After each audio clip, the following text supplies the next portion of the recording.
Danielle. And you're watching the Melic Adventures. And real quick, before you jump into the video today, you're going to see two different videos.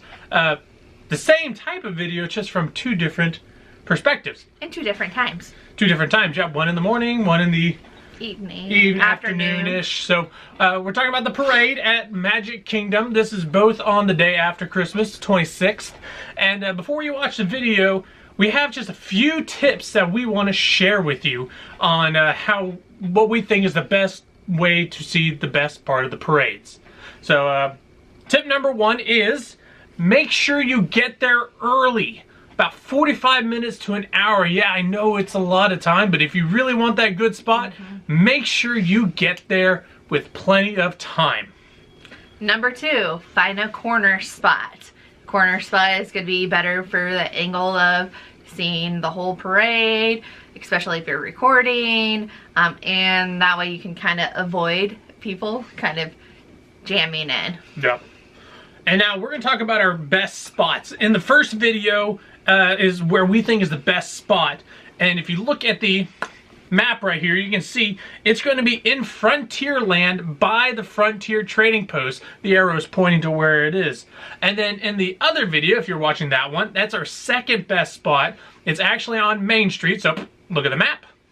And it'll be right at the corner of the circle, right across the road from the Emporium. That was the second spot, and we think those are the two best spots. Which we were actually right next to a trash can, so gave us kind of some room. A little bit, yeah. And if we had to do a third best spot, probably Liberty Square by the Liberty Square Tavern would be, you know, the third spot I would go to. Okay? Oh, next tip is? Work with your teams as a team. So what we mean is you get there early, you put your backpacks there, and then if somebody's hungry, that one person goes gets food. Like in our case, the first time, it was around lunchtime, so I went and got a lobster roll for us to share. And then the second time, I don't think we were hungry. No, you didn't get enough food. But to piggyback on that, if you can do mobile ordering, that would make it a whole lot easier. Two more tips. Number 5 is make sure you're firm.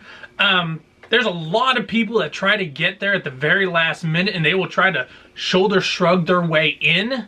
So just be firm, but don't be rude about it, if you know what I mean. There's a lot of people who think they're entitled to spots just because they have children. And yeah, it's cool for children to see the parade, but we're all paying for the same price. We're all paying for it, and if you're not going to get there early enough to claim a spot, then you know what? You're not taking mine.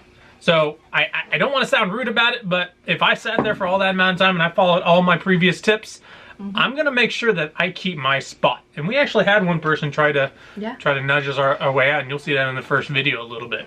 And the last one is? Don't let the weather be a factor. So the second time, or the second parade, it started to rain a little bit, and we had a lot of people like decide not to wait and go away, and then by the time the parade started, everything dried up because of course it's Florida, so it's always gonna rain. Exactly. And if you're the kind of person that doesn't care for the parades, or you just don't want to see it, the parades are usually a really good time to go check out some of the popular rides, because wait times are usually pretty low at that time. So those are our tips on how to find the best spot and to enjoy the parade to the fullest. Tell us what's your tips. Anything different? Anything the same? But anyways, we hope you guys enjoyed the videos. See ya. Bye.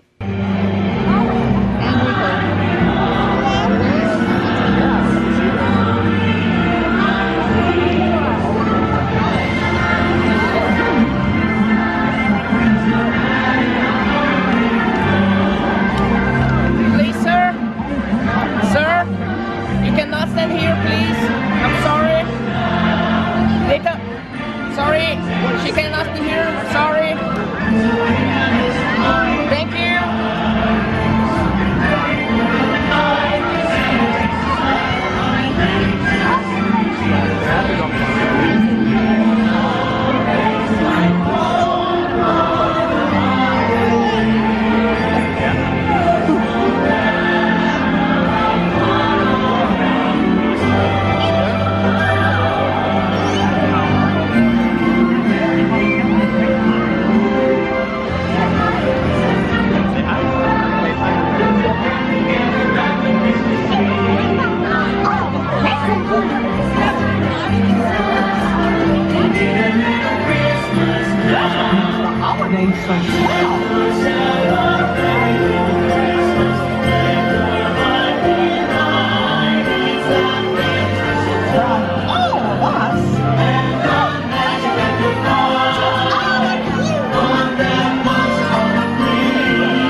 Drink